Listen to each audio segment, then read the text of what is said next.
Bonjour à toutes et à tous. Je suis ravie de vous retrouver à notre table ronde dédiée à la prévention du burn-out. Nous avons avec nous Géraldine Jakowski, voilà, qui est la responsable communication du groupe Prium et qui a organisé cet événement. Bonjour Sabrine. Alors Sabrine Bonjour. Berada, qui est psychologue du travail et des organisations. Vous allez vous présenter tout à l'heure. Cédric Bruguière, qui est consultant RH et qui est Bonjour aussi et merci de auteur m'accueillir. de livres «J'arrête de m'épuiser, je manage ma vie». Et Claire Mendit et Laetitia Ribière, qui sont cofondatrices de la société Zénith. Alors, bonjour tout le monde. Alors, ce live, c'était important pour moi parce que le burn-out, c'est un sujet d'actualité. On a vécu voilà, une période Covid compliquée, toujours aujourd'hui d'ailleurs.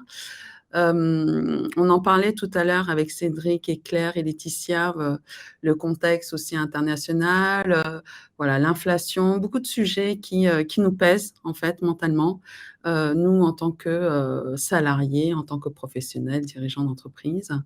Et on remarque aujourd'hui qu'il y a plus de 2,5 millions de salariés qui sont touchés par un burn-out sévère en France et ça a augmenté de 25% par rapport à mai 2021. Donc c'est quoi le burn-out? L'OMS définit l'épuisement professionnel comme un sentiment de fatigue intense, de perte de contrôle et d'incapacité à aboutir à des résultats concrets au travail. Et donc, je suis vraiment ravie d'accueillir tous nos participants, nos professionnels, pour nous parler de ce sujet, d'expliquer le burn-out, de parler de la prévention, du rôle de la médecine du travail, de la prévention pour soi et en entreprise également. Et donc, je vous laisse la main pour échanger sur ces sujets-là. Géraldine, je te laisse introduire du coup les personnes. Bonjour à tous. Ce que je propose, c'est de faire donc, dans cette table ronde un tour de table afin que vous puissiez chacun et chacune vous présenter. Claire, puisque c'est vous, Claire et Laetitia, c'est vous que je vois en premier lieu sur mon écran. Donc, je vous propose toutes les deux de vous présenter. Oui, super. J'y vais d'abord. Donc moi, c'est Claire Demandit. J'ai une formation d'ingénieur de l'École centrale Paris. J'ai commencé ma carrière en tant que consultante en stratégie, donc dans un cabinet international au sein duquel je suis restée 4 ans. Et suite à ça, j'ai rejoint une start-up dans les médias avant donc de cofonder Zénith, sur lesquels je pourrais peut-être dire quelques mots après. Donc moi, je suis Laetitia Ribert, je suis psychologue et psychothérapeute depuis environ 10 ans, certifiée en thérapie cognitive et comportementale notamment, et avec une spécialité en anxiété, et donc la cofondatrice de Zénith avec Claire. Et peut-être quelques mots sur Zénith, Géraldine, si c'est le moment. Oui, donc Ouais. oui. Très rapidement, donc on a créé Zénith avec Laetitia il y a 1 an. Notre mission, c'est de transformer l'utilisation qu'on a aujourd'hui de la psychologie pour la mettre au service du bien-être de chacun. Très concrètement, on a créé une méthodologie qui associe donc l'expertise de Laetitia, qui elle donc travaille avec les sciences cognitives et comportementales, qui est le courant de psychologie le plus validé scientifiquement, et mes compétences professionnelles pour créer des interventions guidées par des psychologues, mais qui sont structurées et adaptées aux enjeux professionnels, donc aux enjeux des ressources humaines en entreprise. Et donc notamment, on travaille sur les problématiques de prévention du burn-out et de reconstruction. Merci de cette présentation. Sabrine, bonjour et bienvenue, et je vous propose de vous présenter. Bonjour à tous, merci de cette invitation. Je suis Sabrine Berada, psychologue du travail et des organisations à l'hôpital Foch, à Suresnes, dans le 92. Je suis cadre du service de santé au travail et directrice d'un futur centre de prévention pour les salariés de l'établissement, qui sera unique en France. Et donc, je m'occupe forcément de tous les salariés. On a 2300 salariés, donc une micro-société, donc ça va de l'administratif au chef de service. Merci de cette présentation et de nous présenter ce beau projet-là sur lequel vous êtes en train de travailler. Cédric Bruguière, bienvenue. Et je vous propose de vous présenter. Oui, bonjour, ravi d'être là parmi vous et puis d'être du coup la minorité visible et masculine de cette assemblée, et ça me va très Oh, bien. une fois. Ouais, c'est bien, il en faut plus des occasions comme ça. Donc moi, je suis consultant RH et voilà, je suis un grand passionné des mutations qui viennent impacter le monde du travail. Et donc, je suis avec beaucoup d'attention aussi l'évolution de la situation de la fatigue des Français et du burn-out, comment ça vient impacter l'entreprise. Je suis auteur de J'arrête de m'épuiser, qui est sorti maintenant il y a une dizaine d'années et qui était né d'une étude qu'on avait fait avec Marlène Schiappa à l'époque. Elle était présidente d'un réseau qui s'appelait Maman Travail. Donc, on avait sondé près de 10 000 mamans actives.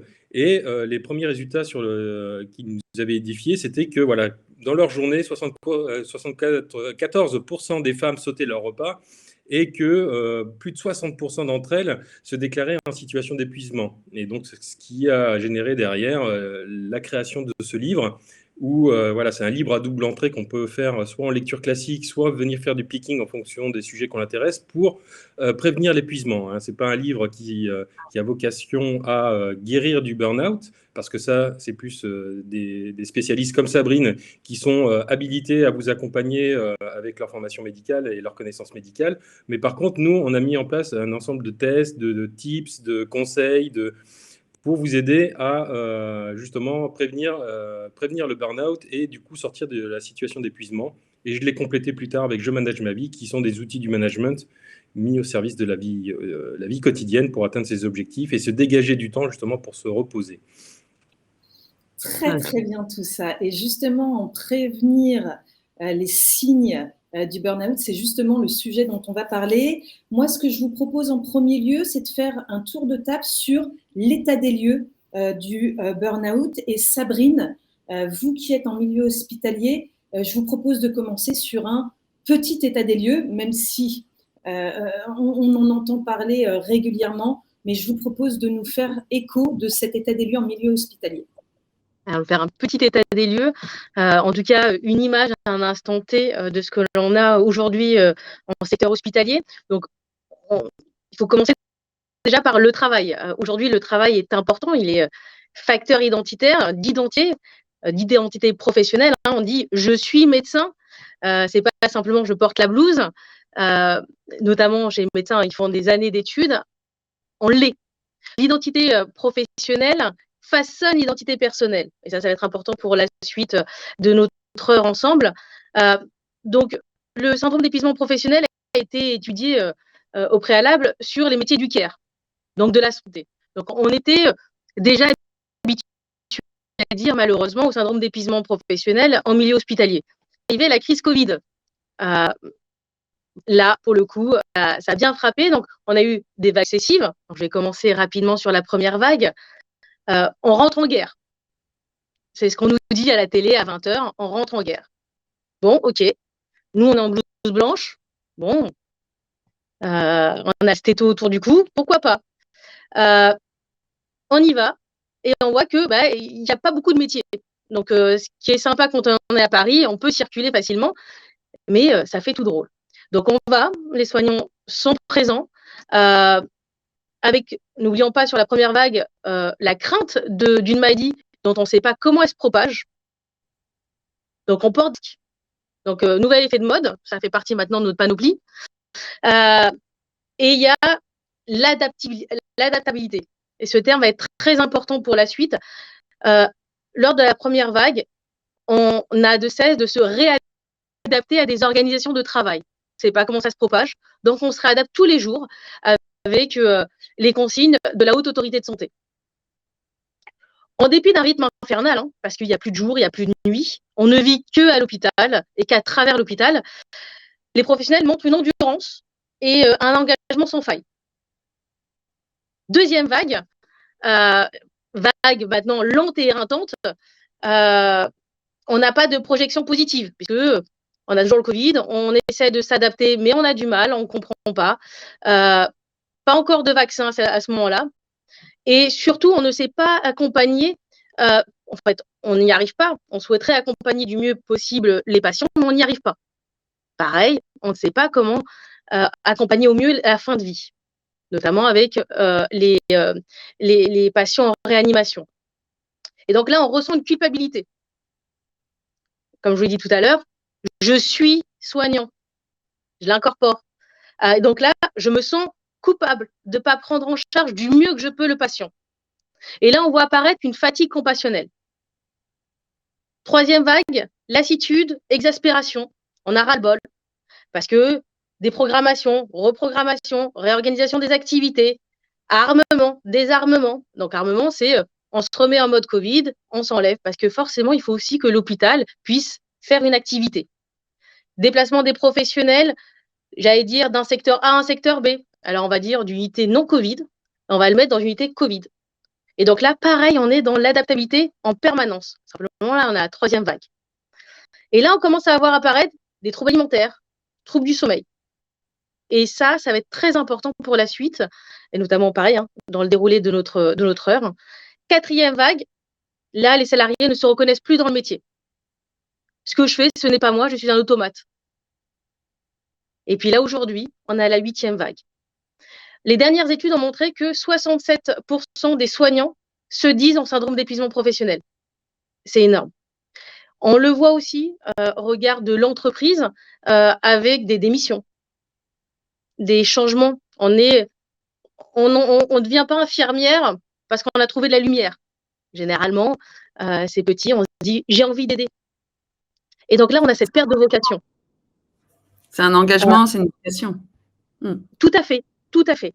Et donc le Covid a aggravé une situation qui était déjà là, mais a aggravé un syndrome d'épuisement professionnel au regard, j'allais dire aussi, de toute notre population. Quand je vous ai dit que c'est une micro-traité, aujourd'hui, on a de plus en plus de médecins qui se disent en syndrome d'épuisement professionnel, avec des symptômes avérés et sévères.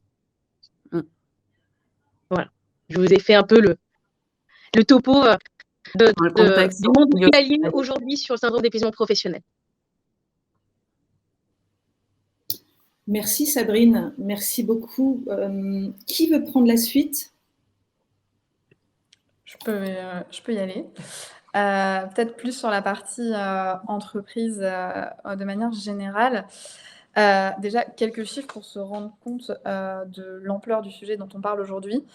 Une des définitions du burn-out, parce qu'il y en a plusieurs sur lesquelles on pourra revenir après, mais une des définitions, c'est le stress plus la fatigue qui se chronicise. Donc 2 éléments dans la durée.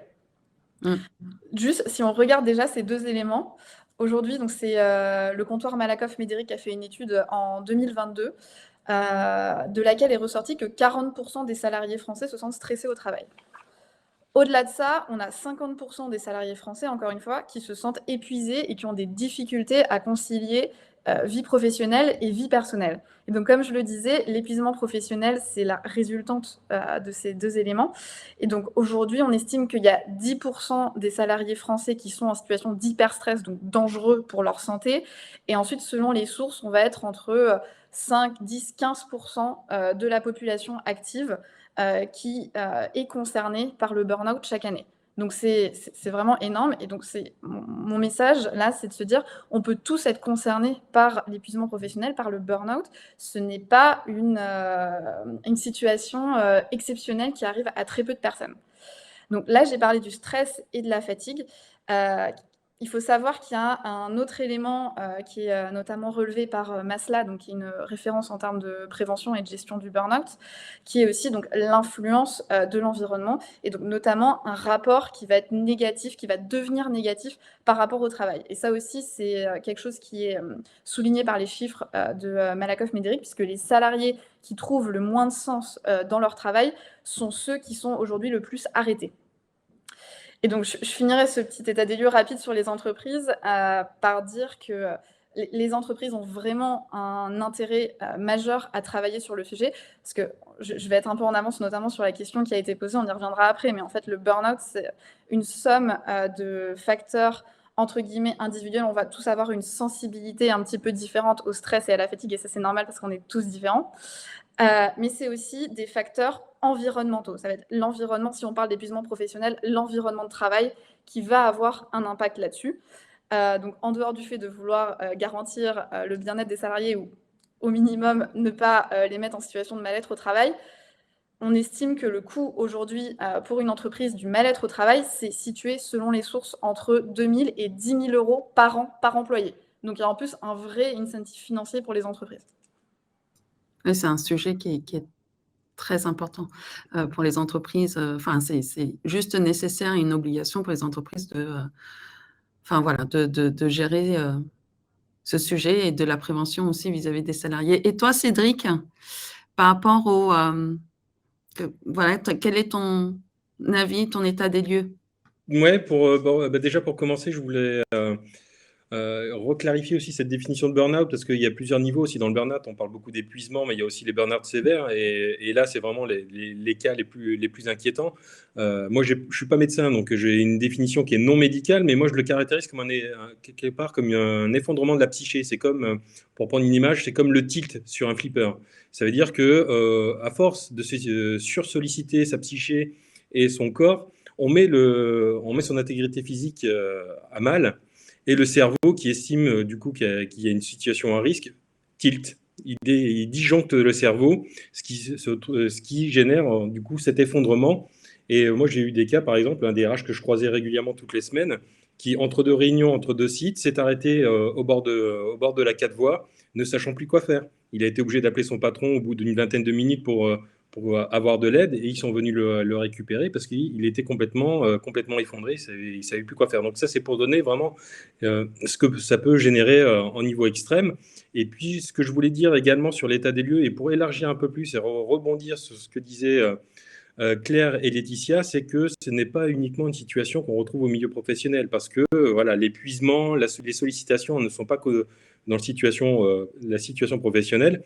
Et donc, quelle que soit la configuration où on est et le contexte dans lequel on évolue, on peut être soumis au burn-out à n'importe quel moment. Et ça, que ce soit parce qu'on a beaucoup de travail, mais ça peut être aussi au niveau parental. On a 4 enfants à gérer, on n'arrive pas à jongler avec tous les agendas. On peut se situer en situation de burn-out parental.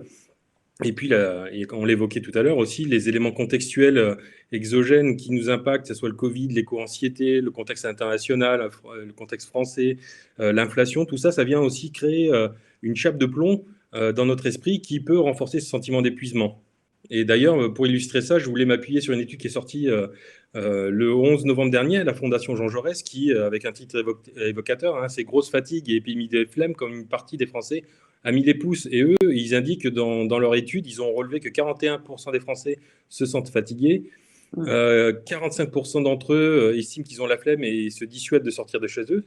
Et ça, on l'observe aussi dans la baisse des fréquentations des cinémas ou de certains restaurants dans certaines zones géographiques. Il y a aussi une inversion aussi de la relation au travail. En 2008, 60% des salariés estimaient qu'il fallait gagner plus d'argent et avoir moins de temps libre et gagner plus d'argent. Et là, ça s'est inversé.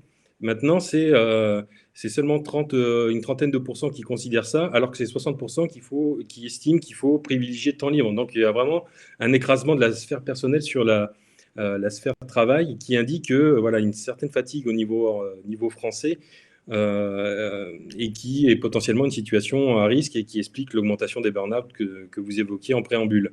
Et enfin, je voulais élargir aussi à un niveau international pour donner un peu de vision, parce que ce n'est pas que français.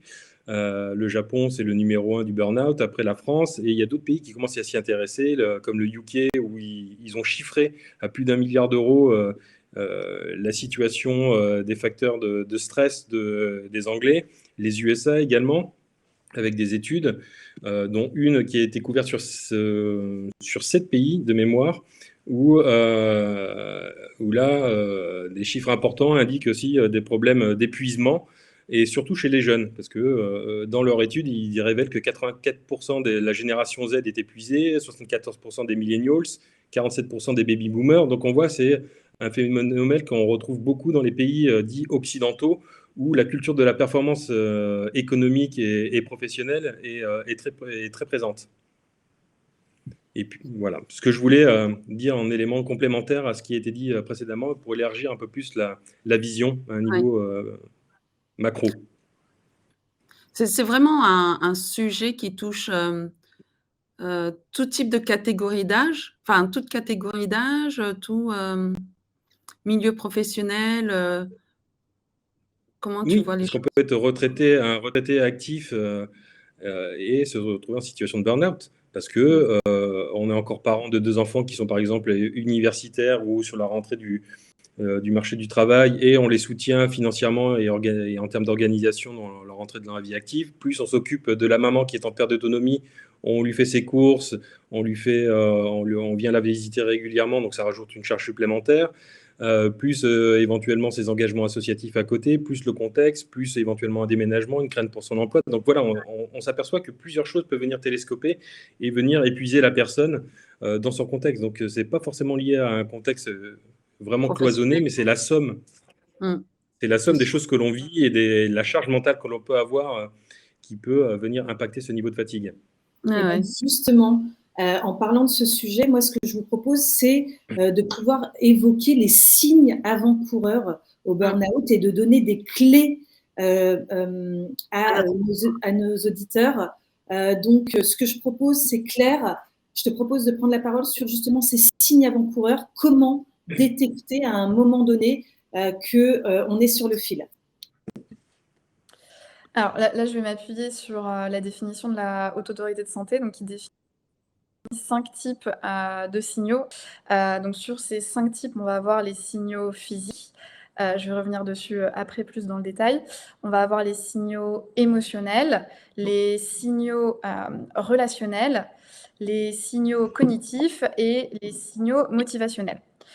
Il faut savoir que, je vais décrire un portrait général qu'on observe le plus fréquemment, mais évidemment, ça peut vraiment dépendre des situations, hein. Mais de manière un petit peu globale, ces signaux, ils sont phasés dans le temps. Quand on commence à avoir du stress, de la fatigue qui se chronicise, qui s'installe dans le temps, donc c'est ce qu'on va appeler la phase d'alarme. En général, les premiers signaux à apparaître, ce sont les signaux physiques. Donc évidemment, on va se sentir fatigué, on peut avoir des troubles du sommeil, alors surtout des difficultés d'endormissement en général. Il peut y avoir des troubles de l'appétit qui peuvent se mettre en place, donc on va sauter des repas, peut-être manger plus, ça va dépendre des personnes. Et puis on va avoir tout ce qui est aussi troubles musculo-squelettiques, maux de ventre, migraines, voilà, on peut imaginer pas mal de choses. Ensuite, on va passer en général dans la phase de résistance. Donc en fait, qu'est-ce qui se passe à ce moment-là? On s'habitue. On s'habitue à être fatigué, on s'habitue à avoir mal à la tête, on s'habitue à sauter des repas. Voilà, il va vraiment y avoir ce phénomène d'habituation. Et du coup, c'est pour ça, c'est dans cette phase-là, dans cette phase de résistance, qu'on peut avoir quelque chose qui s'apparente comme un déni de la situation. Dit, mais non, ça va aller, je vais prendre des vacances dans un mois, dans 2 semaines, c'est bon, ça va passer. Si je peux me permettre, il y a une phase de déni, mais aussi pour rebondir sur ce que disait Sabrine, quand on est dans le contexte hospitalier avec la crise du Covid, il n'y a pas que le déni, il y a aussi dans certaines situations l'obligation qui fait qu'on est un peu obligé de se suradapter et d'avancer quand même. Et je pense que c'est le cas aussi quand on est en situation de parentalité. Même si on est épuisé, on ne peut pas vraiment prendre des vacances. Et donc voilà, il y a des situations où c'est difficile. C'est pas que le déni, effectivement, mais il y a en plus cette obligation à continuer. Et effectivement, quand on va être dans cette phase-là, vu qu'on est fatigué, vu qu'on est stressé, etc., on va devenir de moins en moins efficace. Et donc, qu'est-ce qu'on fait? On essaye de compenser. Donc, on va se mettre dans une sorte un peu d'hyperactivité.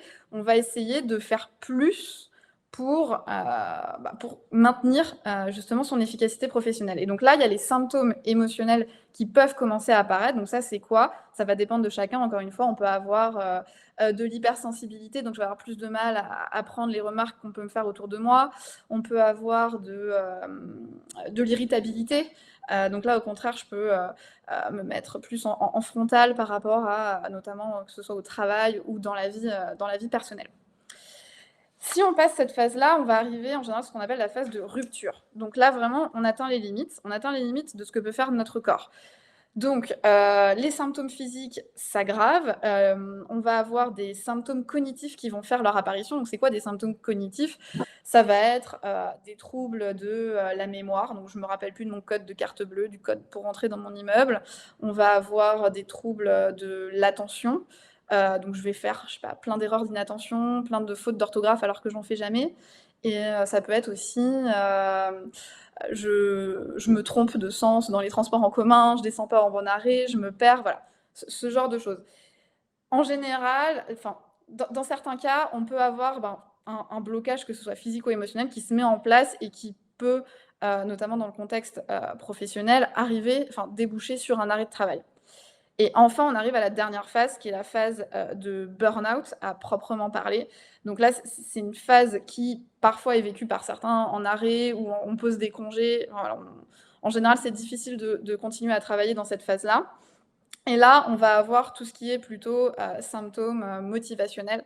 Donc vraiment, on va perdre toute motivation, toute cette partie de surengagement, d'hyperactivité, ça a complètement disparu.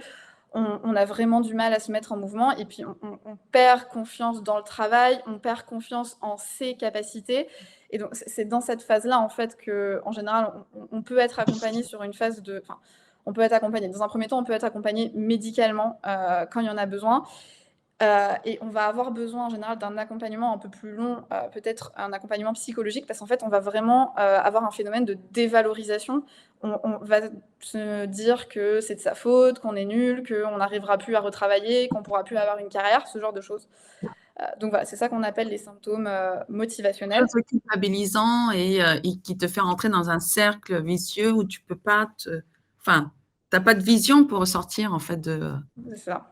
phase-là, quoi. Ouais, c'est effectivement très difficile et ce qui est dit, enfin, Sabrine en parlera peut-être aussi mieux que moi, mais ce qui est difficile, c'est que souvent les arrêts ne sont pas aussi bénéfiques que ce qu'on le souhaiterait, parce que finalement, en arrêt, il y a de la culpabilité, on voit le travail s'accumuler, on voit les mails s'accumuler, etc. Et si on n'est pas accompagné par un tiers qui nous permet de prendre du recul, parfois les arrêts sont pas bénéfiques, écourtés, on reprend dans les mauvaises conditions et en fait le risque de rechute est évidemment énorme.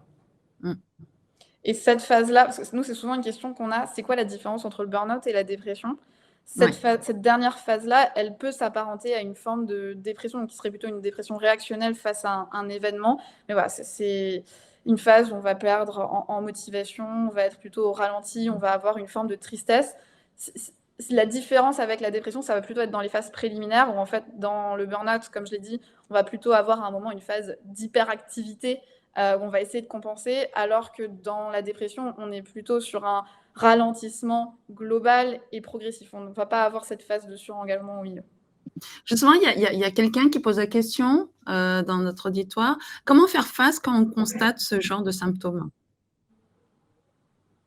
Alors, moi, je veux bien répondre. Il faut, je veux aussi je vais prendre la main. Sabrine et la parole à certains moments, bien sûr. Sabrine, qu'est-ce que tu en penses? La première chose, c'est de prendre conscience.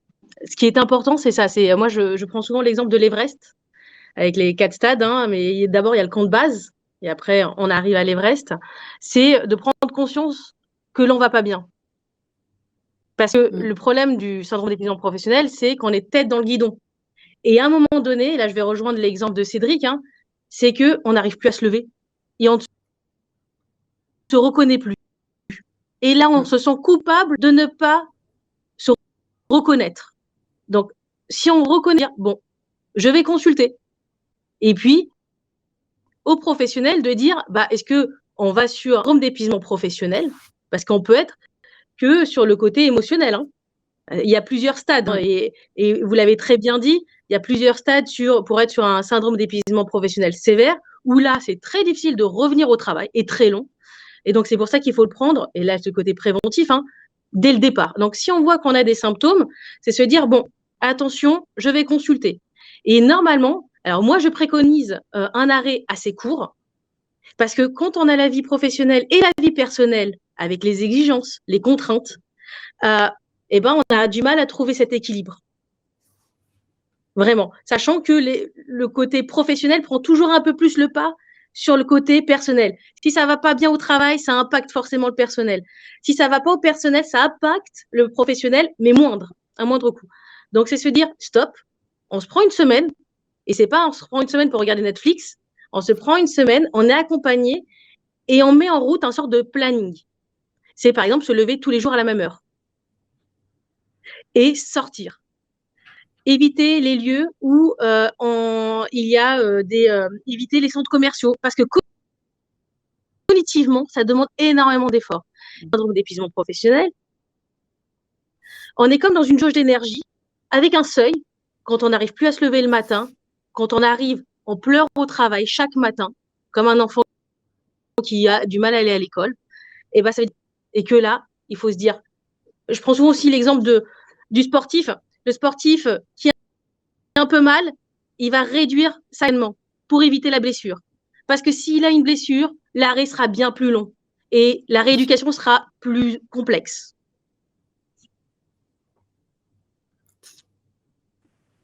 Très intéressant, merci beaucoup. Merci en tout cas, parce que c'est important que nous, en tant qu'auditeurs, on puisse avoir ces notions de signes avant-coureurs, mais de bien être en avant et de ne pas être sur le dernier stade. Cédric, je vous laisse la parole par rapport à cela. Oui, par rapport au oui, bah après, ça a été très, très, très exhaustif avec nos expertes.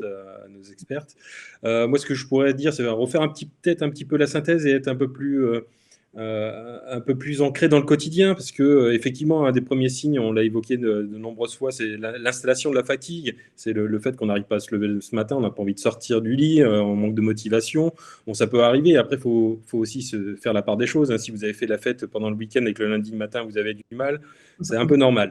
Mais par contre, c'est l'installation, c'est le fait que ça soit tous les jours, que ça soit dans la durée. Là, il y a des éléments qui sont perceptibles. C'est aussi être à l'écoute de ce que l'on dit ou ce que peuvent dire les collègues qui peuvent être en situation d'épuisement, parce que du coup, il y a des éléments du vocabulaire qui vont revenir régulièrement. Ça m'épuise, je suis épuisé, je m'épuise, c'est épuisant, je suis vidé, je suis à bout, j'en peux plus, j'en ai marre. C'est des mots qui vont revenir ponctuer la journée, et ça, c'est peut-être aussi rien qu'une manifestation inconsciente qui est un signal à prendre en compte. Et puis noter aussi les petites douleurs, comme l'évoquaient Laetitia et Claire, c'est être à l'écoute de son corps, se dire, bah voilà, est-ce que j'ai des douleurs que je n'avais pas avant, est-ce que je suis plus agressif que d'habitude, est-ce que je bois un peu plus que d'habitude, est-ce que je m'isole un peu plus que d'habitude. Ça, c'est des éléments à aussi étudier et à s'observer malgré le rythme que l'on est.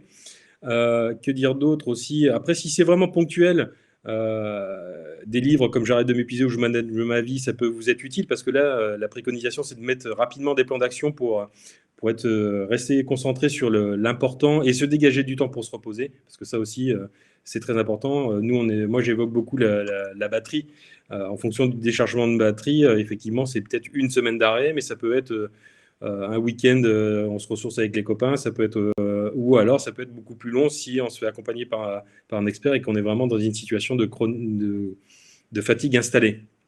Et puis, je voulais clarifier également les sous-familles du burn-out, qui sont aussi des signes sur lesquels on peut être attentif. Il y a le bore-out, c'est les situations d'épuisement dues à l'ennui.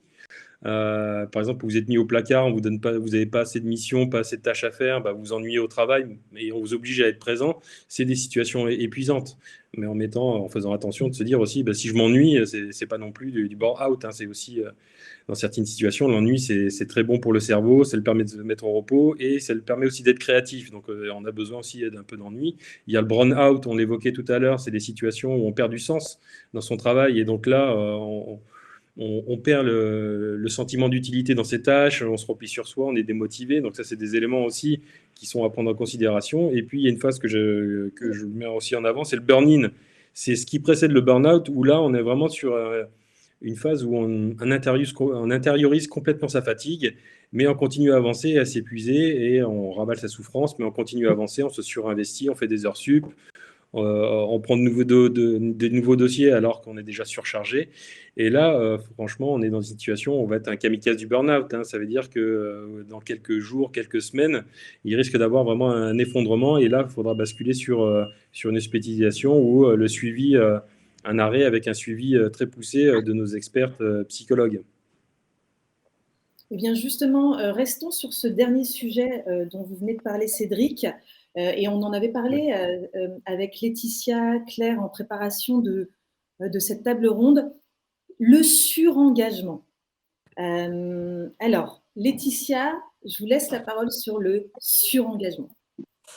Déjà, voilà, je pense qu'avant de détailler un peu les facteurs du surengagement, je veux être très claire sur le fait qu'en premier lieu, le plus important, c'est de s'assurer que le contexte professionnel n'est pas, je dirais, le facteur numéro 1 de cet épuisement professionnel. Je vois quelqu'un qui a posé la question dans le chat, est-ce que le burn-out est lié à un management défaillant? Dans certains cas, effectivement, des personnes qui sont mal formées en management, qui savent pas motiver les personnes convenablement ou aider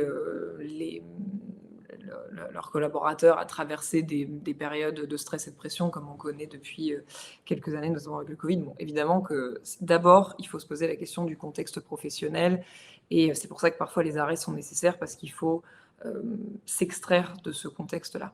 Donc, je dis ça parce que je veux surtout pas que les gens pensent que ce que je vais détailler là, que le burn-out vient uniquement de facteurs personnels. C'est simplement que notre marge de manœuvre, euh, principalement, elle est en nous, quoi. Donc, comprendre quels sont nos facteurs de prédisposition personnelle, ça nous aide quand même à savoir mieux nous protéger. Donc, voilà, je pense que je voulais juste être clair sur cette question-là, que c'est d'abord important de se poser la question du contexte.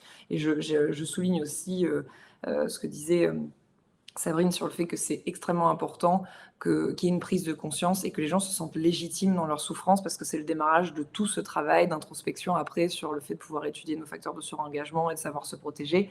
Et sans ça, c'est extrêmement compliqué. Et quand on nous posait la question de comment on peut faire quand on constate ce genre de symptômes, voilà, se faire aider. Mais se faire aider, ça passe par le fait de reconnaître déjà qu'on va mal.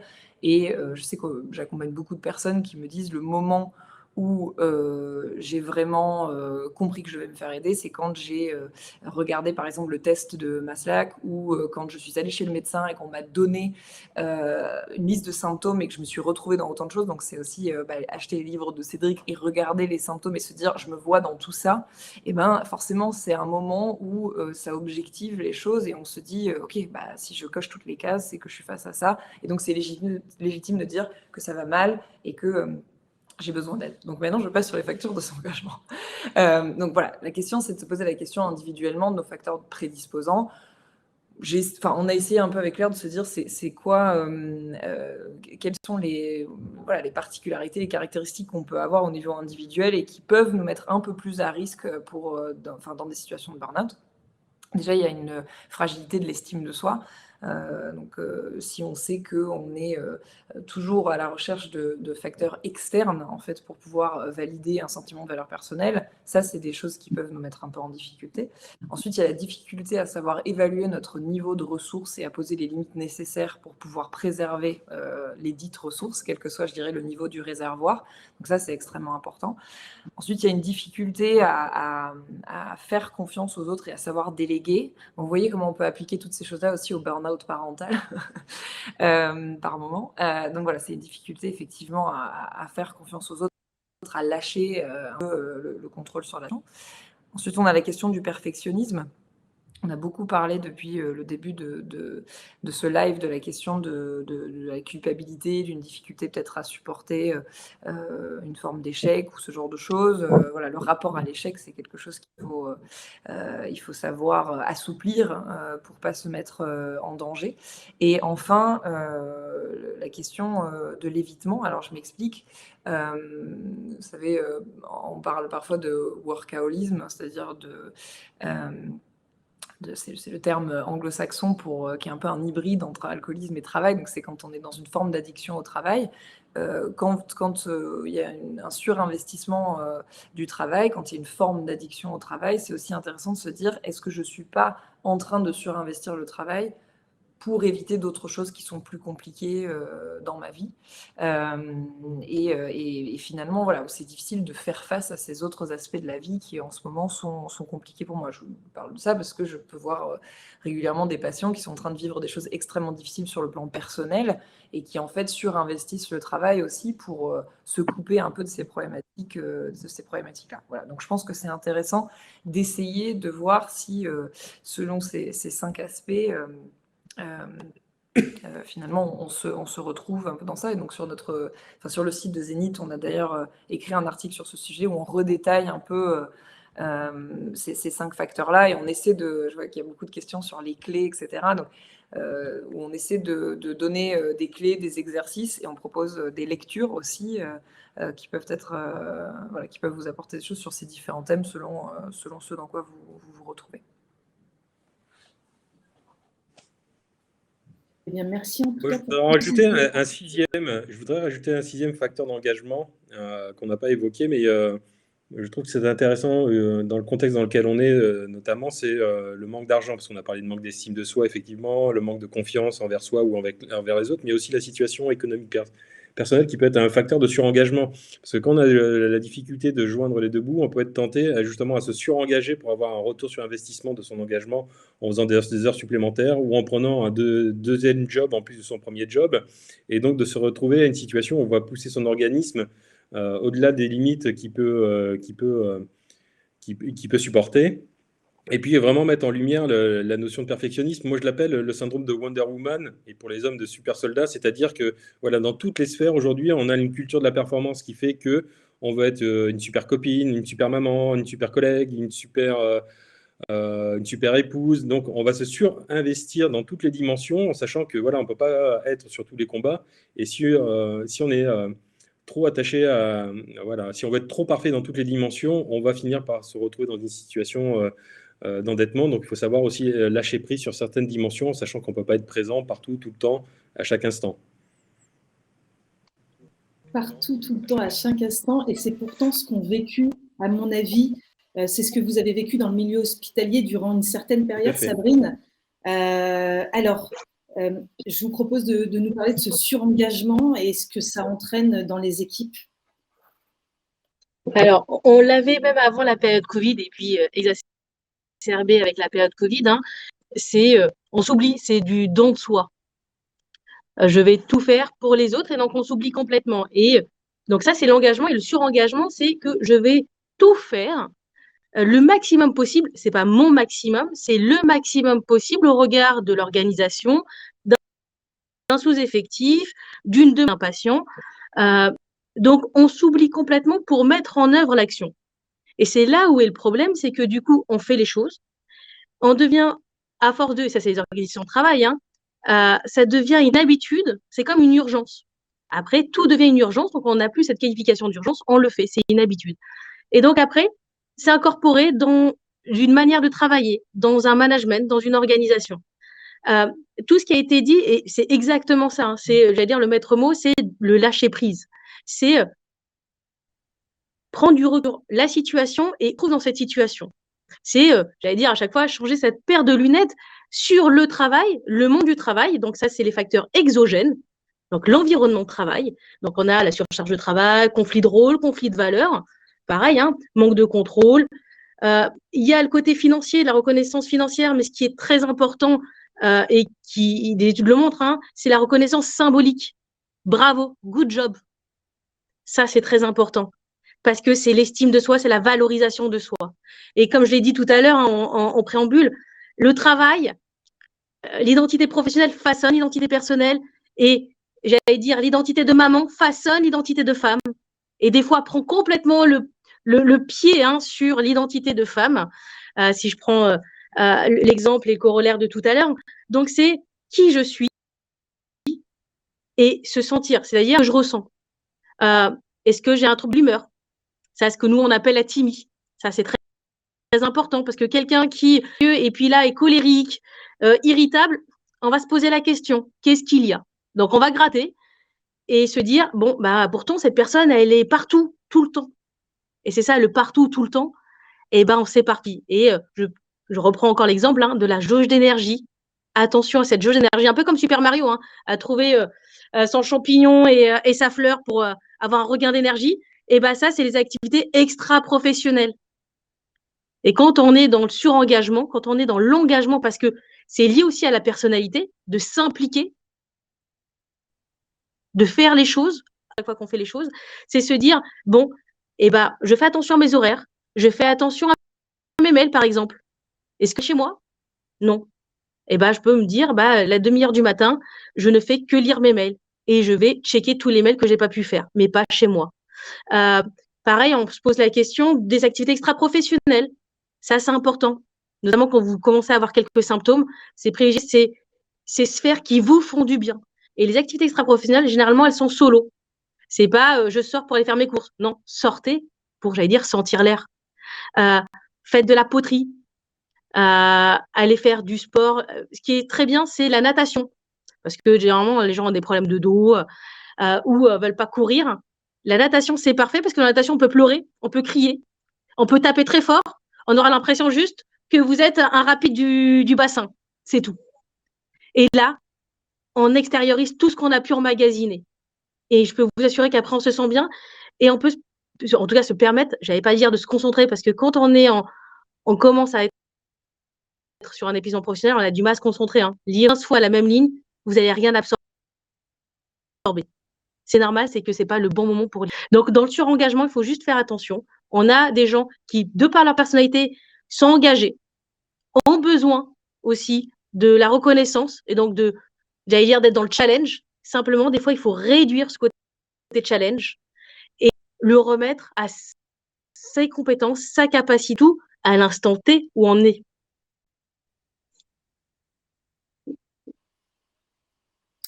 Merci Sabrine, c'est très très intéressant. Enfin, c'est très intéressant ce que vous tous les intervenants nous ont partagé. Merci en tout cas. Et avant de parler reconstruction, on a une question de Valérie qui nous demande des conseils, des préconisations lorsqu'on sent qu'un collègue justement ne va pas bien ou est en train de passer ces différents steps dont on a parlé durant ce live. Qu'est-ce qu'on doit faire? Je laisse là où celui qui veut prendre la parole, je vous laisse répondre. Déjà comment on le détecte? Ouais, c'est comment détecter. Je pense que l'idée, c'est d'essayer de faire un peu une synthèse de ce qu'on a un peu entendu jusqu'ici, mais qui est, je dirais, visible chez l'autre. Et pour ça, c'est peut-être utile de reprendre la définition de Maslach. Donc, je parle beaucoup d'elle parce que c'est un peu la chef de ce thème. Donc, elle parle d'un triptyque, en fait, de manifestations, et je pense que c'est des manifestations qui sont assez simples à voir chez l'autre. Donc elle parle de l'épuisement. Donc voilà, quand vous voyez des signes d'épuisement chez vos collègues, c'est déjà important. Des personnes qui arrivent peut-être systématiquement en retard, des personnes qui veulent plus mettre la webcam, par exemple, quand il y a des réunions, ce genre de choses, mais vraiment à répétition. Donc quand il y a des changements de comportement par rapport à ça. Quand il y a une modification de l'estime de soi professionnelle et du sentiment d'efficacité personnelle. Donc ça, c'est voilà, vous repérez dans ce qu'ils disent, dans leurs mots, qu'ils trouvent que tout ce qu'ils font est moins bien, est nul, etc. Il y a le troisième point dont parle Maslach, c'est la question de la relation au travail qui devient négative, c'est-à-dire un négativisme, un cynisme par rapport au travail. Donc là aussi, dans le discours, vous allez repérer un changement dans la manière dont les gens parlent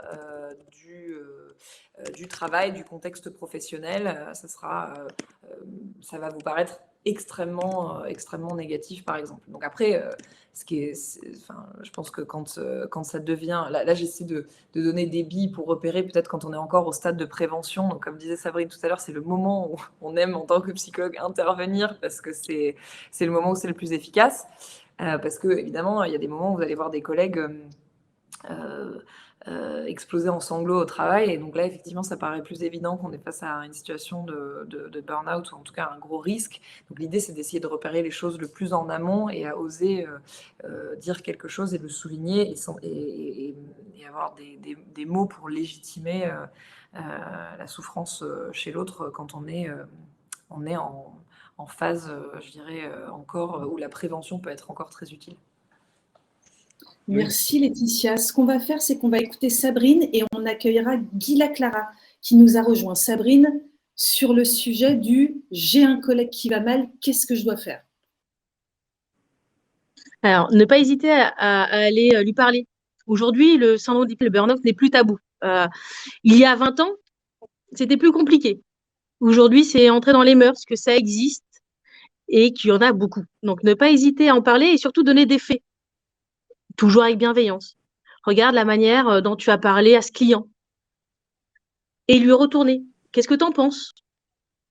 Pourtant, tu n'as pas l'habitude de parler comme ça. Regarde comment tu es quand je te pose la question. Tu es plus irritable, tu m'envoies balader. Pourquoi? Interroger. parce que ça va faire effet miroir. Et ça va être important parce que la première chose, c'est de la prise de conscience. Pas forcément de taper là où ça fait mal, regarde comment tu fais, non. Juste de lui montrer quelque chose, de l'interroger là-dessus, et en effet miroir, il va se dire, ah ok, ouais c'est vrai, je sais pas, depuis quelque temps, je me sens pas bien.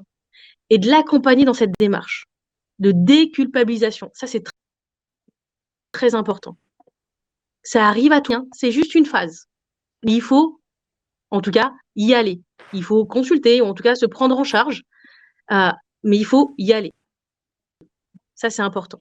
Donc, allez, effet miroir, bienveillance, et l'inviter à prendre un petit thé, un petit tea time, et les choses pas très bien autour d'un bon café et d'un thé. C'est ce que je fais avec mes salariés.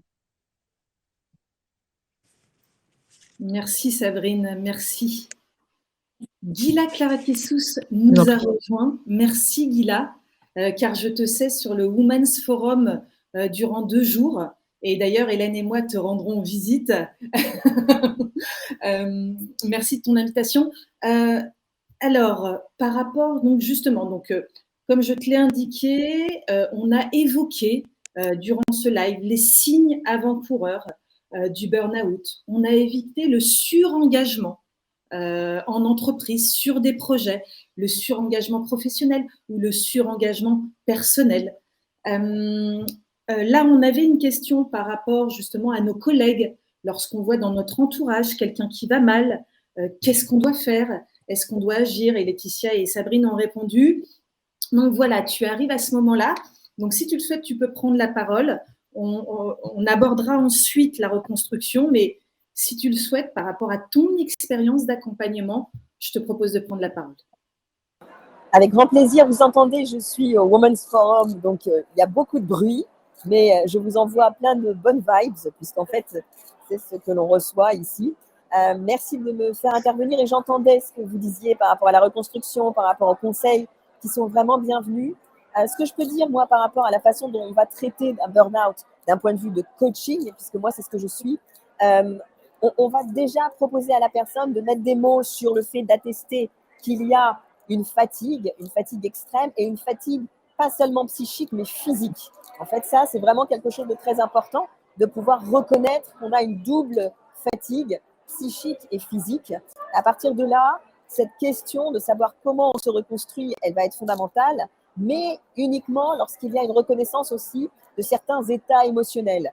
On connaît tous la courbe de Kubler-Ross, cette fameuse courbe de la dépression, et c'est là où la psychologie positive va intervenir. En fait, si jamais il y a burn-out qui est attesté, bien sûr, il va s'agir de devoir accepter, de pouvoir prendre des médicaments, de pouvoir vraiment se prendre en main. La plupart du temps, et surtout en ce moment où il y a énormément de grippe et de virus, etc., quelquefois les gens pensent être en burn-out, alors qu'en fait, ils ne sont que dans un creux de vague, d'une grande fatigue. Et ça aussi, ça doit être traité tout simplement en essayant de prendre un moment de stop pour pouvoir essayer de faire le bilan. Où est-ce que j'en suis et qu'est-ce que je ressens à l'intérieur? Et quand je parlais de psychologie positive, c'est vrai que Tal Ben-Shahar, que voilà, je cite toujours, qui est mon professeur à l'université d'Harvard, le fameux professeur de bonheur, Tal Ben-Shahar, qui est professeur de psychologie positive, dit toujours qu'il faut prendre sa température, mais dans une façon intégrale, c'est-à-dire être en capacité de pouvoir savoir comment est-ce qu'on se sent sur plusieurs plans, c'est-à-dire le plan physique, le plan social. Est-ce que je ne suis pas en manque de pouvoir voir les miens? Est-ce que je ne suis pas en manque tout simplement de prendre du temps pour moi? Il faut réussir à prendre sa température d'un point de vue émotionnel. Est-ce que je ressasse? Est-ce que je suis tout le temps dans des pensées qui sont, on va dire, négatives et qui sont des pensées dépressives? Prendre aussi sa température vis-à-vis d'appétit intellectuel. Est-ce que j'ai encore la curiosité qui me permet de pouvoir m'émerveiller devant certaines choses, ou alors est-ce que j'ai perdu goût à tout? Et ce que moi j'observe là en ce moment quand on parle de burn-out, c'est qu'en fait la courbe de Kubler-Ross, cette fameuse courbe de dépression que j'ai citée, en fait j'ai des personnes qui sont en burn-out sans le savoir parce qu'elles me disent mais de toute façon moi j'ai décidé de ne plus entrer dans le jeu des émotions. Moi je vais d'un changement à l'intégration du changement. Donc ça, c'est très intéressant parce qu'en fait, ils n'ont pas de courbe. Ils sont lisses, horizontales. Ils refusent, parce que c'est vrai, ça fait souffrir, ils refusent de rentrer dans le jeu émotionnel et de façon blasée, ils se disent de toute façon, on sait très bien ce qui nous attend. Donc, moi, je refuse de pouvoir vivre dans une volonté, justement, qui pourrait me faire aller au burn-out. Mais ce qu'ils ne savent pas, c'est que dans le refus émotionnel, ils sont à risque, à très, très grand risque, parce que c'est l'émotion, en fait, qui permet emotion d'être en vie, un maintien de l'intégrité de l'organisme. Donc ça, c'est quelque chose aussi de très important. Le burn-out, ce n'est pas quelque chose qui va être de l'ordre de l'explosion émotionnelle. Le burn-out, c'est aussi et surtout pour ceux qui sont dans le déni émotionnel, dans la volonté de ne plus jouer le jeu des émotions, de se déconnecter et à force de se dessécher en un burn-in qui là peut être extrêmement mauvais en termes physiques. Un jour, en fait, on se lève et on réalise qu'on ne peut plus se lever parce que justement, le corps n'est plus en motion, n'est plus en capacité de pouvoir se mouvoir. Donc ça, c'est vraiment quelque chose que je voulais mentionner au niveau de la reconstruction. Merci Gila, merci beaucoup. Et donc, ça nous permet, nous aussi, de passer sur le point de la reconstruction. Qui veut prendre la parole? Cédric? Oui, volontiers. Juste un petit aparté aussi sur la notion comment aider un collègue, c'est aussi voilà, savoir l'aborder avec empathie, c'est bien, il faut le faire. Il faut l'aider à poser la stratégie, poser les choses, parce qu'en fonction de ses sources d'épuisement, on va identifier des points sur lesquels elle va s'épuiser. Moi, je l'ai fait personnellement un jour où j'ai dû prendre une grande décision. C'est comme ça que j'ai quitté un employeur parce que le professionnel et le personnel se télescopaient. Il a fallu prendre une décision et ma priorité, c'était le personnel. Et puis, c'est aussi l'inviter à prendre de l'aide avec son manager, avec le RH, parce qu'il y a des stratégies à mettre en place et sortir de ce sentiment coupable de se dire bah, voilà, si je demande de l'aide, je vais être perçu comme non performante. Au contraire, parce qu'aujourd'hui, la gestion de la performance, on l'oublie, c'est aussi la gestion des repos. Et donc, il faut savoir aussi demander, dire et voilà, expliquer qu'on est fatigué, qu'on a besoin de soulager sa charge ponctuellement. Et le manager, normalement, c'est son rôle aussi de pouvoir accompagner cela. Pour revenir sur les phases de construction, il y avait déjà prendre conscience qu'il faut prendre du temps pour soi. Donc, savoir se dégager du temps pour réfléchir et remettre en place les bons plans d'action ou solliciter les bonnes personnes dans le corps médical si besoin. Et savoir que c'est des choses aussi qui vont prendre le temps parce qu'une batterie, ça se décharge, ça peut se décharger très, très vite. Mais par contre, ça met beaucoup de temps à se recharger. Donc, tout ce que vous allez mettre en place, les fruits vont porter dans la durée. Ensuite, que vous dire d'autre? Je pense qu'en termes il faut savoir aussi couper, se déconnecter. Au niveau professionnel, on en parlait tout à l'heure, la déconnexion numérique, c'est vachement important parce qu'on est sursollicité, surexposé d'informations et beaucoup d'informations anxiogènes. Même des entreprises, actuellement, je crois que la CFDT, là, dernièrement, sont en train d'expérimenter avec plusieurs groupes des formations en direction des managers pour toute la partie droit à la déconnexion. Donc maintenant, on arrive vraiment à un sujet avec le télétravail, notamment, c'est savoir quand est-ce que je dois travailler et quand est-ce que je ne dois pas travailler et comment je m'épargne par rapport à ça. L'activité, on en a parlé tout à l'heure. Et savoir surtout identifier ses besoins, c'est-à-dire de quoi j'ai besoin moi pour me ressourcer. Est-ce que c'est le sport, c'est de l'art, est-ce que c'est de voir des amis, est-ce que c'est voir ma famille, est-ce que c'est ce genre de choses. Savoir se dire aussi à quelle fréquence j'ai besoin de les voir, c'est poser ses limites. Est-ce que je dois voir mes amis 1 fois par semaine, 2 fois par semaine, dois faire du sport 2, 3 fois par semaine, sans se mettre la pression, mais voilà, se dire, voilà, c'est mes temps à moi où je me ressource, donc il faut être quelque part un peu égoïste. Et en se basant sur les éléments de la pyramide de Maslow, hein. Tout le monde la connaît, on l'a vu dans de nombreux ouvrages managériaux, c'est savoir couvrir ses besoins physiologiques, ses besoins de sécurité, ses besoins d'appartenance, ses besoins d'estime, au fur et à mesure qu'on remonte, et ses besoins d'accomplir. Il faut d'abord couvrir les besoins les plus bas pour pouvoir couvrir les besoins les plus hauts. Donc, si vous êtes vraiment dans une situation d'épuisement, que vous sautez des repas, que vous dormez mal, c'est peut-être là qu'il faut agir prioritairement avant de se dire quelle va être ma promotion dans 6 mois. Donc voilà, il faut traiter par strate. Savoir s'entourer aussi. Tout à l'heure, Sabrine disait ne pas aller dans les centres commerciaux parce que c'est très anxiogène avec toutes les sollicitations lumineuses, sonores, ainsi de suite. C'est aussi dans votre environnement personnel et professionnel.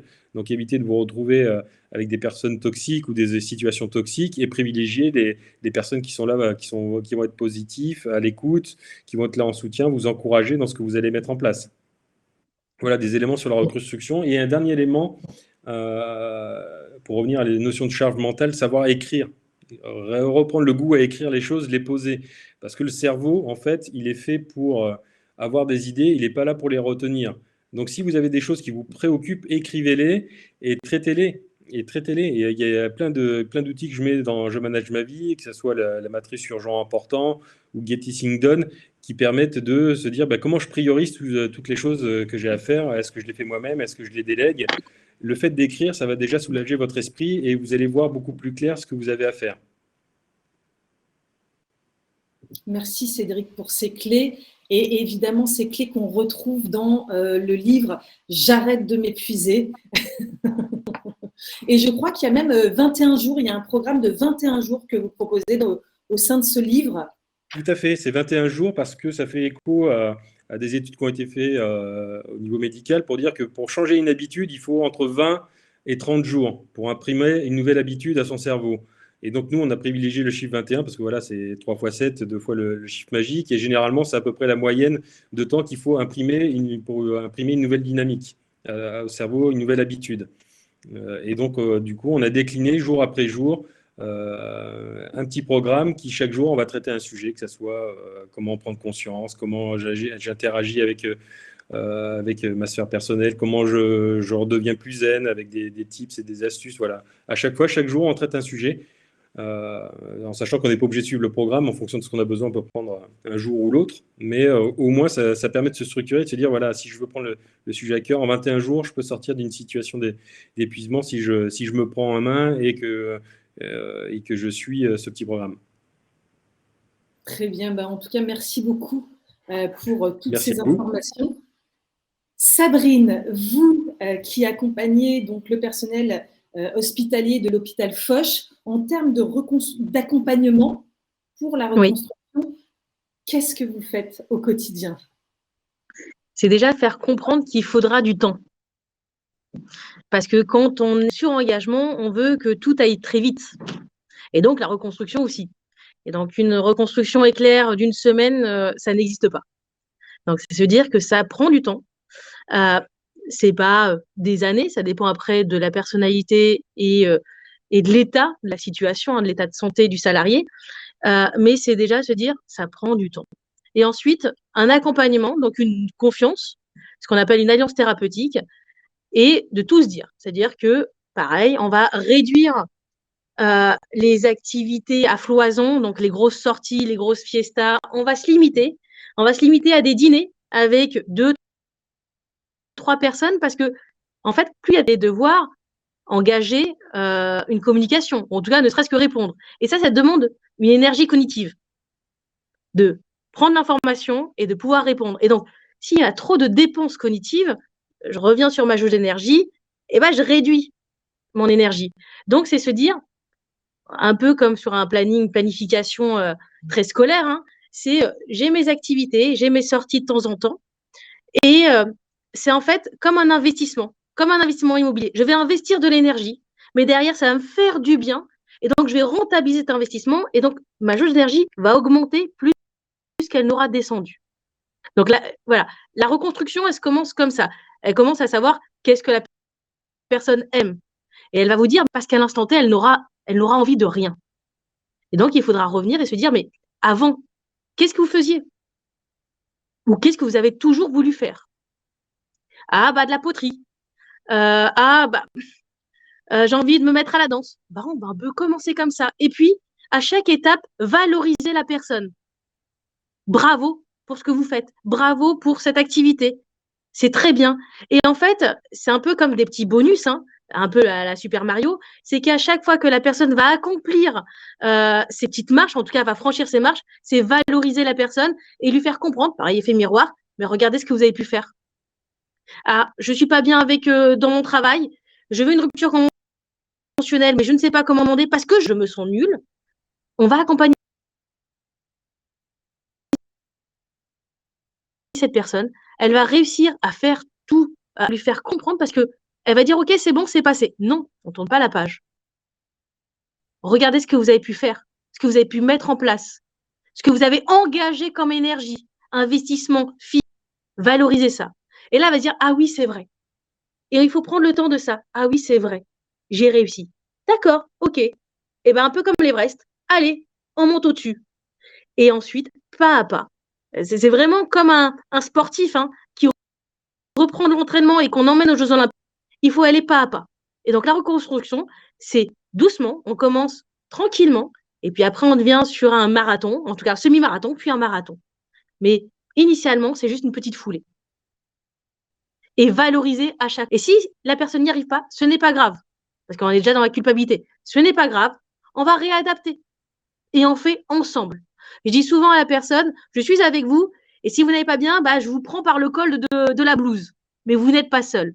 Comme dans un tandem, le vélo. Je suis derrière, elle est devant, et je suis derrière à pédaler avec cette personne. Dès lors où la personne se sent plus seule, on est dans la réussite.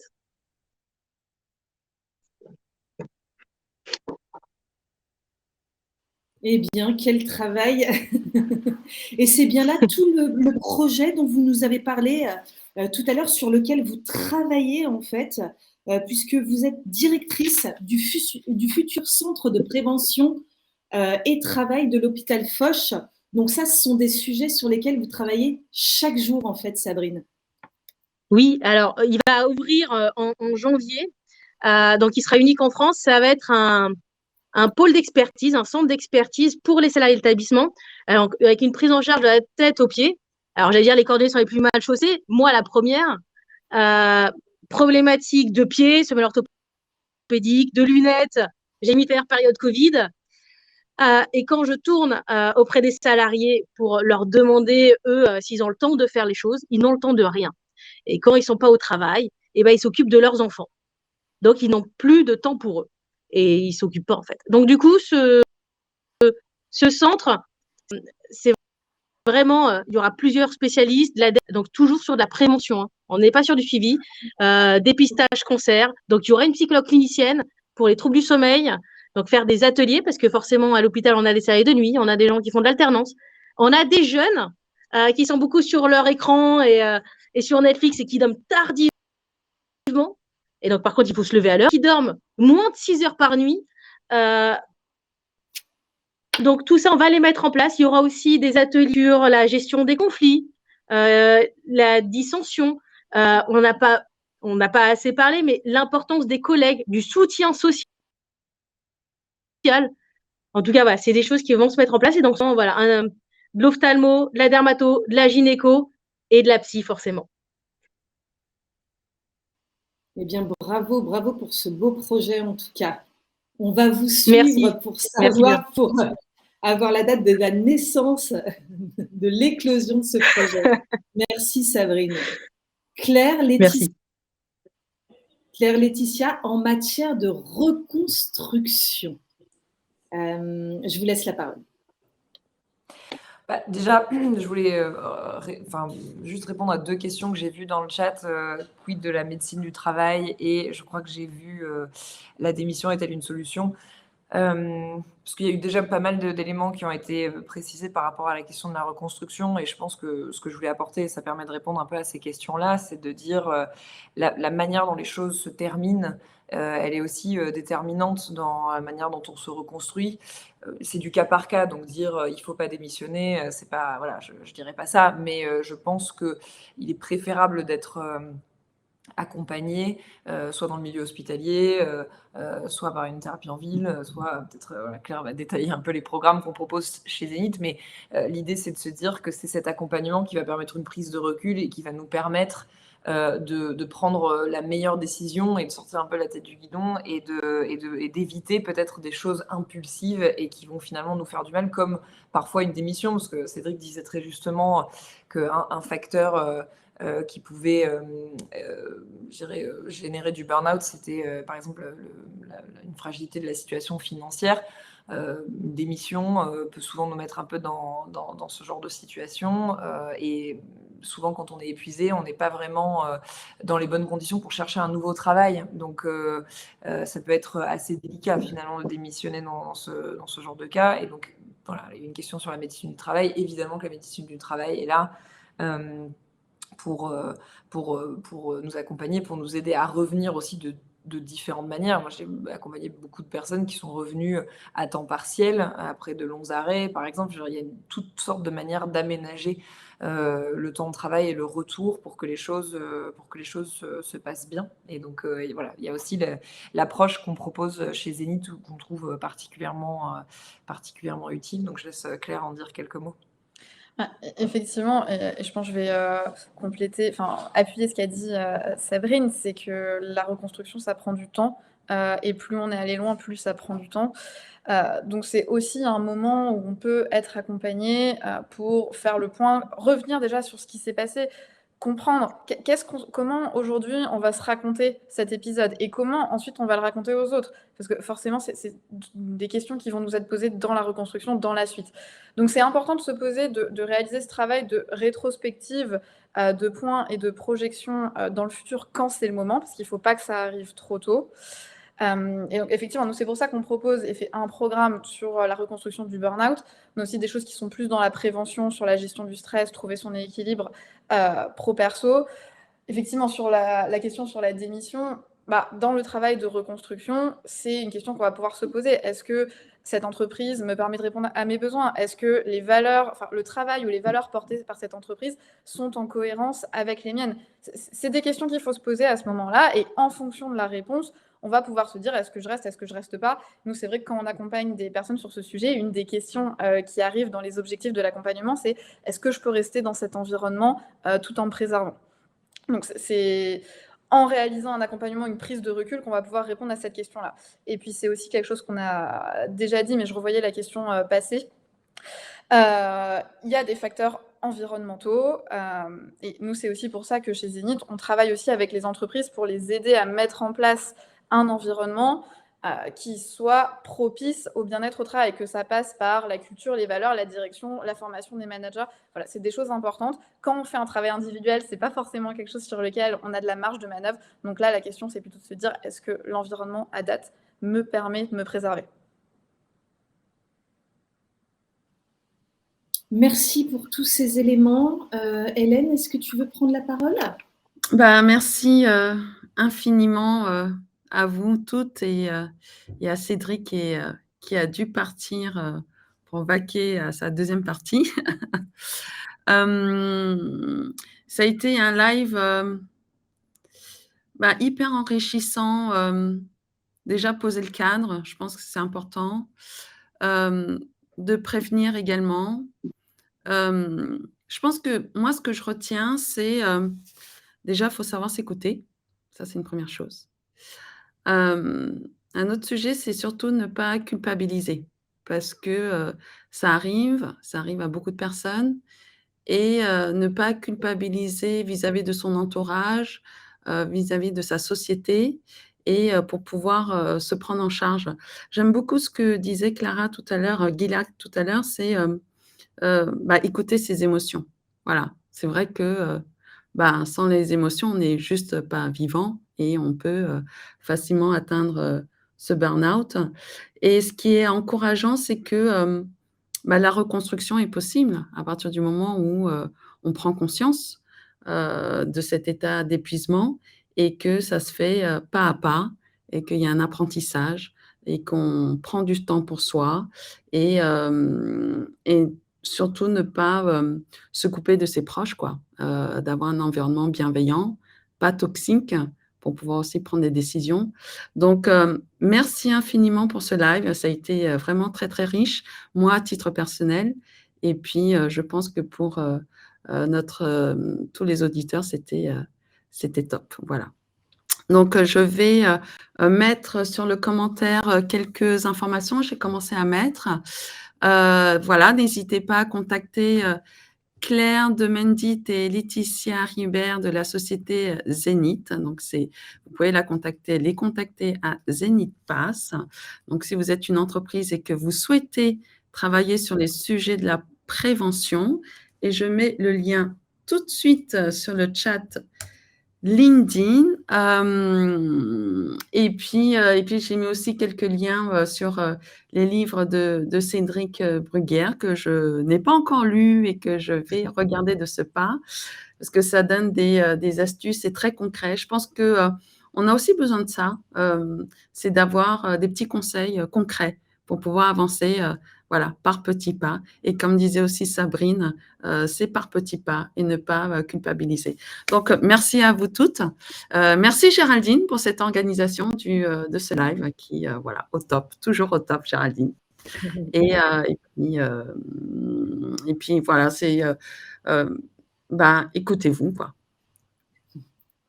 Moi, le petit message que j'avais envie de passer, c'est que c'est vrai qu'on a beaucoup parlé de nous et de détecter les signaux, et on a aussi dit qu'il fallait consulter.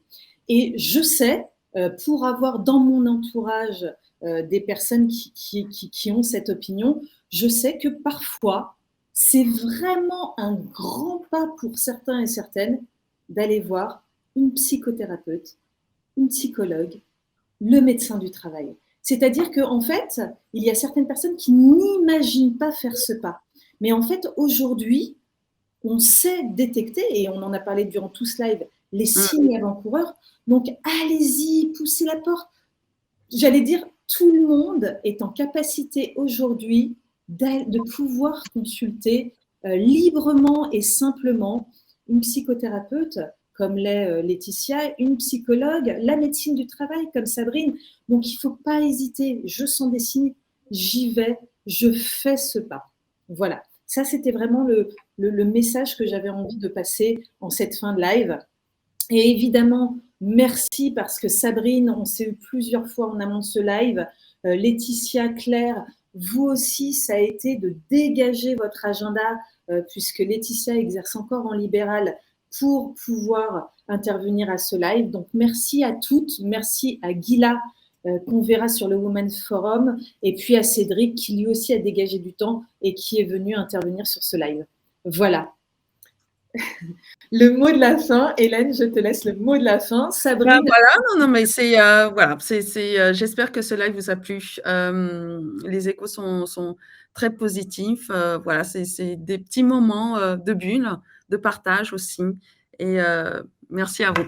Et merci à nos auditeurs et auditrices. Merci bien. Merci. Au revoir. À bientôt.